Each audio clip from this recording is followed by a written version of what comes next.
শ্রী শ্রী ভূতেশ্বর মন্দির। এবার বলি এই ভূতনাথ মন্দিরের ইতিহাস।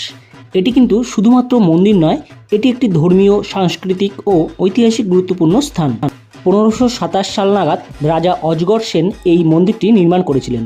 এই মন্দিরটি প্রাচীন নিমতলা শ্মশানের কাছে অবস্থিত হওয়ায় এখানে দেবাদিদেবকে ভস্মধারী রূপে পূজা করা হয়। তাই প্রচলিত নিয়ম অনুসারে শ্মশানের ছাই দিয়ে আরতি করা হয় মহাদেবকে। ধর্মীয় বিশ্বাস অনুযায়ী মহাদেব স্বয়ং রাতে আসতেন এই মহাশ্মশানে এবং ভস্মে আচ্ছন্ন হয়ে থাকতেন। এমনকি প্রত্যেক রাতে শিবলিঙ্গ নিজে থেকে আলোকিত হতো এবং কোনো কোনো ভক্ত বিভিন্ন অলৌকিক অভিজ্ঞতা লাভ করেছিলেন এই মন্দিরে।